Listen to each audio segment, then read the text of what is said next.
நம்ம திருப்பூர் பல்லடத்துல சும்மா பிரம்மாண்டமான ஓன் ஹவுஸ் வாங்கணும்னு நினைச்சீங்கன்னா அப்ப இந்த வீடியோ உங்களுக்கு தாங்க, மறக்காம சேவ் பண்ணி வச்சுக்கோங்க. இவங்க 1150 ஸ்கொயர் ஃபீட்ல பில்டிங் ஏரியா கட்டியிருக்காங்க. முன்னாடி பார்க்கிங்லாம் பாத்தீங்கன்னா கார் பைக்னு விசாலமா நிறுத்துற அளவுக்கு இருக்குங்க. அப்படியே உள்ள ஹாலுக்கு வந்தீங்கன்னா 16க்கு 10 இருக்குங்க. அடுத்ததா கிச்சன் பாத்தீங்கன்னா 11க்கு 8. அதே மாதிரி கிச்சனுக்கு தேவையான ஸ்டோரேஜ் எல்லாம் பாத்தீங்கன்னா அதுவுமே சும்மா பக்காவா ரெடி பண்ணிருக்காங்க. அதே மாதிரி சிலிண்டருக்கு பாத்தீங்கன்னா தனியா ஸ்பேஸ் வெளியே கொடுத்திருக்காங்க. அடுத்ததா 10க்கு 16னு ஒரு பெட்ரூம்ங்க. இதுல அட்டாச் டாய்லெட்டுமே வந்துருது. இதுலயுமே வார்ட்ரோப், ட்ரெஸ்ஸிங் டேபிள்னு இருக்குங்க. இன்னொரு பெட்ரூம் பாத்தீங்கன்னா 10க்கு 10 சைஸ்ல இருக்குங்க. இந்த வீடோட ஹைலைட்டே பாத்தீங்கன்னா இந்த இன்டீரியர் டிசைன் தாங்க. சும்மா பக்காவா எல்லாம் செதுக்கி வச்சிருக்காங்க. ஒவ்வொன்னும் பார்க்க அவ்வளவு grand look தருதுங்க.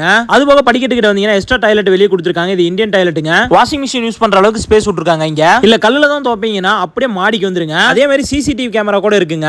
Land, building, interior இது எல்லாமே சேர்த்து இந்த வீட்டோட ரேட் பாத்தீங்கன்னா 68 லட்சங்க. இந்த வீட்டோட லொகேஷன் எங்க இருக்குன்னு பாத்தீங்கன்னா பல்லடம் பஸ் ஸ்டாண்ட்ல இருந்து கோசவம்பாளையம் ரோட்ல லெஃப்ட் திரும்பினீங்கன்னா ஒரு 700 மீட்டர் வந்தீங்கன்னா அங்க தாங்க லொகேட் ஆயிருக்கு டாக்டர்ஸ் காலனி.